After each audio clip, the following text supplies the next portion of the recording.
Last class we studied about RMS value. നമ്മൾ last ക്ലാസ്സിൽ RMS വാല്യൂവിനെ പറ്റിയാണ് പഠിച്ചത്. അതായത് ഒരു റെസിസ്റ്റൻസ് വഴി ഒരു AC കറന്റ് ഫ്ലോ ചെയ്യുമ്പോൾ എന്തുമാത്രം ഹീറ്റ് പ്രൊഡ്യൂസ് ചെയ്യുമോ സെയിം ഹീറ്റ് പ്രൊഡ്യൂസ് ചെയ്യാൻ ആവശ്യമായ DC കറന്റിന്റെ വാല്യൂവിനെ വിളിക്കുന്ന പേരായിരുന്നു RMS വാല്യൂ എന്ന് പറയുന്നത്. അതായത് AC ക്വാണ്ടിറ്റിയുടെ DC equivalent value. Okay, ഇപ്പോൾ RMS വാല്യൂ എന്ന് പറഞ്ഞു കഴിഞ്ഞാൽ ഒരു AC ക്വാണ്ടിറ്റിയുടെ DC ഇക്വലന്റ് വാല്യൂ ആണ്. RMS വാല്യൂ കണ്ടുപിടിക്കാനുള്ള ഫോർമുല എന്ന് പറയുന്നത് 0.707 into മാക്സിമം വാല്യൂ ആണ്. ഓക്കെ, 0.707 into മാക്സിമം വാല്യൂ നമ്മൾ കഴിഞ്ഞ ക്ലാസ്സിൽ പഠിച്ചു. ഇനി ആവറേജ് വാല്യൂ കണ്ടുപിടിക്കാനുള്ള ഫോർമുല എന്ന് പറഞ്ഞു കഴിഞ്ഞാൽ ആദ്യം ഫോർമുല പറയാം, എന്നിട്ട് അവസാനം ഡെഫിനിഷനിലേക്ക് പോവാം. RMS വാല്യൂ എന്ന് പറഞ്ഞാൽ 0.707 into മാക്സിമം വാല്യൂ ആണ്. അതായത് VM into 0.707 ആണ് RMS വാല്യൂ എന്ന് പറയുന്നത്. അങ്ങനെയാണെങ്കിൽ ആവറേജ് വാല്യൂ V ആവറേജ് അല്ലെങ്കിൽ VDC എന്ന് പറയുന്നത് 2VM/π ആണ്. ആവറേജ് വാല്യൂ VDC അല്ലെങ്കിൽ V ആവറേജ് എന്ന് പറയുന്നത് 2VM/π. 2/π എന്ന് പറഞ്ഞാൽ പൈ നമുക്കറിയാം 3.14. 2/3.14 എന്ന് പറഞ്ഞാൽ 0.637. ഓക്കെ, അതാണ് 2/3.14 എന്ന് പറഞ്ഞാൽ 0.637.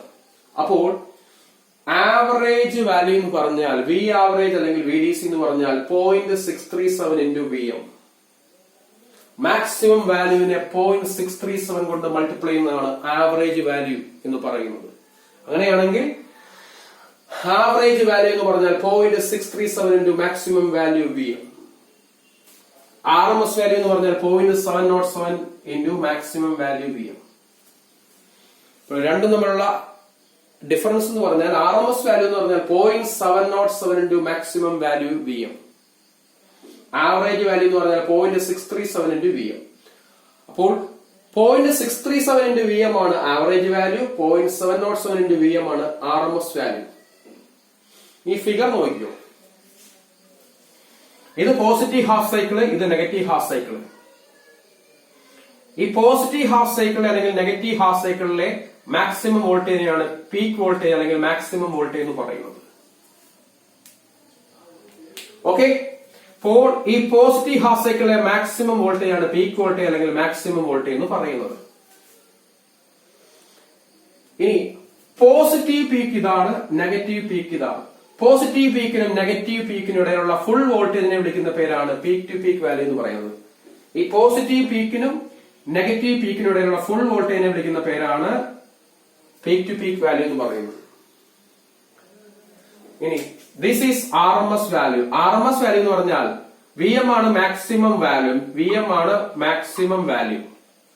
VM നെ 0.707 കൊണ്ട് മൾട്ടിപ്ലൈ ചെയ്യുന്നതാണ് 0.707 കൊണ്ട് മൾട്ടിപ്ലൈ ചെയ്യുന്നതാണ് RMS വാല്യൂ. ഇതാണ് ആവറേജ് വാല്യൂ. 0.607 കൊണ്ട് VM നെ മൾട്ടിപ്ലൈ ചെയ്യുന്നതാണ് ആവറേജ് വാല്യൂ. ഓക്കെ, അപ്പോൾ നമുക്ക് ആവറേജ് വാല്യൂ കിട്ടി, RMS വാല്യൂ കിട്ടി. ഓക്കെ, അതായത് മാക്സിമം വാല്യൂവിനെ 0.707 കൊണ്ട് മൾട്ടിപ്ലൈ ചെയ്യുന്നത് RMS വാല്യൂ, 0.637 കൊണ്ട് മാക്സിമം വോൾട്ടേജിനെ മൾട്ടിപ്ലൈ ചെയ്യുന്നത് ആവറേജ് വാല്യൂ. അപ്പോൾ മാക്സിമം വോൾട്ടേജ് അറിയണമെങ്കിൽ നമുക്ക് RMS വാല്യൂ കണ്ടുപിടിക്കാം, ആവറേജ് വാല്യൂ കണ്ടുപിടിക്കാം. ഇനി ഫൈനലി ഡെഫിനിഷനിലേക്ക് പോകാം. നമ്മള് RMS വാല്യൂവിന്റെ ഡെഫിനിഷൻ എടുക്കുമ്പോൾ പറഞ്ഞതിൽ പോയിന്റ് എന്ന് പറഞ്ഞാൽ ഒരു റെസിസ്റ്റൻസ് വഴി AC കറന്റ് ഫ്ലോ ചെയ്യുമ്പോൾ ഹീറ്റ് പ്രൊഡ്യൂസ് ചെയ്യും. Same amount of heat produce ചെയ്യാൻ ആവശ്യമായ DC കറന്റിന്റെ വാല്യൂ ആണ് RMS വാല്യൂ. ഇവിടെ ഹീറ്റിന് പകരം ചാർജ് ആണ്. സെയിം ഹീറ്റ് പ്രൊഡ്യൂസ് ചെയ്യാൻ ആവശ്യമായ DC കറന്റിന്റെ വാല്യൂവിന് പകരം സെയിം ചാർജ് ട്രാൻസ്ഫർ ചെയ്യാൻ ആവശ്യമായ DC കറന്റിന്റെ വാല്യൂ എന്ന് പറയും. ഇങ്ങനെയാണെന്ന് നോക്കാം. ഇപ്പോൾ AC കറണ്ട് ഒരു സർക്യൂട്ട് വഴി ഫ്ലോ ചെയ്യുകയാണ്. ആ കറണ്ട് ആ സർക്യൂട്ടിലെ ഏതെങ്കിലും ഒരു പോയിന്റിലേക്ക് ചാർജ് ട്രാൻസ്ഫർ ചെയ്യും. സെയിം ചാർജ് ട്രാൻസ്ഫർ ചെയ്യാൻ ആവശ്യമായ ഡി സി കറണ്ടിന്റെ വാല്യൂവിനെ വിളിക്കുന്ന പേരാണ് ആവറേജ് വാല്യൂ. ഒരു എ സി കറണ്ട് ഒരു സർക്യൂട്ട് വഴി ഫ്ലോ ചെയ്യുമ്പോൾ അത് ആ സർക്യൂട്ടിലെ ഏതെങ്കിലും ഒരു പോയിന്റിലേക്ക് ചാർജ് ട്രാൻസ്ഫർ ചെയ്യുന്നു. ഓക്കെ, ആ സർക്യൂട്ടിലേക്ക് ചാർജ് ട്രാൻസ്ഫർ ചെയ്യുന്നു. സെയിം ചാർജ് ട്രാൻസ്ഫർ ചെയ്യാൻ ആവശ്യമായ ഡി സി കറണ്ടിന്റെ ഇക്വലന്റ് വാല്യൂ ആണ് ഈ ആവറേജ് വാല്യൂ എന്ന് പറയുന്നത്. അപ്പോൾ ഇതെല്ലാം എ സിയുടെ ഡി സി ഇക്വലന്റ് ആണ്, എ സി ക്വാണ്ടിറ്റിയുടെ ഡി സി ഇക്വലന്റ് ആണ് ഇതെല്ലാം. അവിടെ നമ്മൾ RMS വാല്യൂ പറഞ്ഞപ്പോൾ ഹീറ്റ് വെച്ചാണ് പറഞ്ഞത്, ഇവിടെ ആവറേജ് വാല്യൂ പറയുമ്പോൾ ചാർജ് വെച്ചാണ് പറയുന്നത്. അതായത് എ സി കറണ്ട് ഒരു സർക്യൂട്ട് വഴി ഫ്ലോ ചെയ്യുമ്പോൾ ചാർജ് ട്രാൻസ്ഫർ ചെയ്യും. Same amount of charge transfer ചെയ്യാൻ ആവശ്യമായ ഡി സി കറണ്ടിന്റെ വാല്യൂ ആണ് ആവറേജ് വാല്യൂ എന്ന് പറയുന്നത്. ഡെഫിനേഷൻ ശ്രദ്ധിക്കുക. Average value of an AC is expressed by the DC current. By that DC current. Okay, അതായത് എ സിയുടെ ഡി സി കറണ്ട് ആണ് എപ്പോഴും ആവറേജും RMS-ഉം. By that DC current which transits across any point of circuit the same charge as is transferred by AC current for the same time. എന്ന് പറയുമ്പോൾ ഒരു A C current ഒരു circuit വഴി flow ചെയ്യുമ്പോൾ ആ സർക്യൂട്ടിലേക്ക് ചാർജ് ട്രാൻസ്ഫർ ചെയ്യും. Same charge transfer ചെയ്യാൻ ആവശ്യമായ ഡി സി കറണ്ടിന്റെ വാല്യൂ ആണ് ആവറേജ് വാല്യൂ. അപ്പോൾ ഇവിടെയും എ സി കറണ്ടിന്റെ ഡി സി കറണ്ട് ആണ്.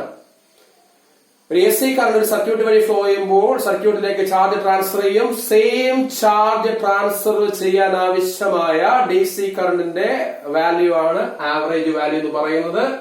That can be found by multiplying Vm by 0.637. അപ്പോൾ average value is equal to 0.637 into Vm. Now, finally, instantaneous value. എന്താണ് instantaneous value എന്ന് പറഞ്ഞാൽ? The value of voltage or current at a particular instant is known as instantaneous value. ഒരു പ്രത്യേക സമയത്തുള്ള വോൾട്ടേജിന്റെയോ കറണ്ടിന്റെയോ വാല്യൂവിനെ വിളിക്കുന്ന പേരാണ് instantaneous value എന്ന് പറയുന്നത്. ഒരു പർട്ടിക്കുലർ ഇൻസ്റ്റന്റിലുള്ള അല്ലെങ്കിൽ പർട്ടിക്കുലർ സമയത്തുള്ള വോൾട്ടേജിന്റെയോ കറണ്ടിന്റെയോ ഇൻസ്റ്റന്റ് വാല്യൂവിനെ വിളിക്കുന്ന പേരാണ് ഇൻസ്റ്റന്റേനിയസ് വാല്യൂ എന്ന് പറയുന്നത്. നമുക്കറിയാം എ സി വോൾട്ടേജ് ആയാലും കറണ്ട് ആയാലും ഡയറക്ഷനും ചേഞ്ച് ചെയ്യും, മാഗ്നിറ്റ്യൂഡും മാറും. അപ്പോൾ ഇവിടെ നോക്ക്, ഇത് 0 ആണ്. കുറച്ച് കഴിയുമ്പോൾ വോൾട്ടേജിന്റെ വാല്യൂ 5 ആയി മാറി, 5 വോൾട്ടായി മാറി. കുറച്ച് കഴിയുമ്പോൾ ഇവിടെ വരുമ്പോൾ അത് 10 വോൾട്ടായി മാറി. വീണ്ടും 5 ആവുന്നു, വീണ്ടും 0 ആവുന്നു, -5 ആവുന്നു, -10 ആവുന്നു, -5 ആവുന്നു, 0 ആവുന്നു. ഓരോ ഇൻസ്റ്റന്റിലും എ സി വോൾട്ടേജ് ആയാലും കറണ്ട് ആയാലും അതിന്റെ വാല്യൂ ചേഞ്ച് ചെയ്തുകൊണ്ടിരിക്കും. അപ്പോൾ ഒരു പർട്ടിക്കുലർ ഇൻസ്റ്റന്റിലുള്ള അല്ലെങ്കിൽ പർട്ടിക്കുലർ ടൈമിലുള്ള വോൾട്ടേജിന്റെയോ കറണ്ടിന്റെയോ വാല്യൂവിനെ വിളിക്കുന്ന പേരാണ് ഇൻസ്റ്റന്റേനിയസ് വാല്യൂ. ഓരോ ഇൻസ്റ്റന്റിലും ഓരോ സമയത്തും ഈ എ സി ക്വാണ്ടിറ്റിയുടെ വാല്യൂ മാറിക്കൊണ്ടിരിക്കും. വോൾട്ടേജ് ആയാലും കറണ്ട് ആയാലും മാറിക്കൊണ്ടേയിരിക്കും. അപ്പോൾ ഒരു പ്രത്യേക സമയത്തുള്ള അല്ലെങ്കിൽ പ്രത്യേക പർട്ടിക്കുലർ ഇൻസ്റ്റന്റിലുള്ള അല്ലെങ്കിൽ പർട്ടിക്കുലർ ടൈമിലുള്ള വോൾട്ടേജിന്റെയോ കറണ്ടിന്റെയോ വാല്യൂവിനെ വിളിക്കുന്ന പേരാണ് instantaneous value. The value of voltage or current at a particular instant is known as instantaneous value. Value of voltage or current at a particular instant. ഒരു പ്രത്യേക ഇൻസ്റ്റന്റിലുള്ള വോൾട്ടേജിന്റെയോ കറണ്ടിന്റെയോ വാല്യൂവിനെ വിളിക്കുന്ന പേരാണ് ഇൻസ്റ്റന്റേനിയസ് വാല്യൂ. ഇൻസ്റ്റന്റേനിയസ് വാല്യൂ കാണുന്ന formula Vm sin theta. Vm എന്ന് പറഞ്ഞാൽ maximum voltage. Vm എന്ന് പറഞ്ഞാൽ maximum voltage. Vm sin theta. നമുക്കറിയാം തീറ്റ എന്ന് പറഞ്ഞാൽ ഒമേഗ ടി ആണ്. തീറ്റയുടെ വാല്യൂ ഒമേഗ ടി ആണ്. തീറ്റയ്ക്ക് വരെ ഒമേഗ ടി കൊടുത്താൽ Vm sin ഒമേഗ ടി. ഒരു എ സി വോൾട്ടേജിന്റെ ഇൻസ്റ്റന്റേനിയസ് വാല്യൂ കാണാനുള്ള equation Vm sin omega T ആണ്, മറക്കരുത്.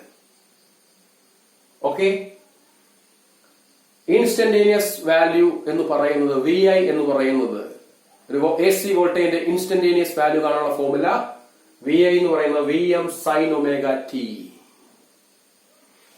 ഇനി ഒമേഗയുടെ വാല്യൂ നമുക്കറിയാം. ഒമേഗ എന്ന് പറഞ്ഞാൽ 2πf ആണ്. 2πf ആണ്. ഒമേഗയ്ക്ക് പകരം നമുക്ക് 2πf എന്ന് സബ്സ്റ്റിറ്റ്യൂട്ട് ചെയ്യാം. അപ്പോൾ ഇൻസ്റ്റന്റേനിയസ് വാല്യൂ എന്ന് പറയുന്നത് Vm sin ഒമേഗയ്ക്ക് പകരം 2πf എന്ന് കൊടുക്കുക. 2πft. ഇതാണ് instantaneous value. Okay. Well, thanks for watching this video.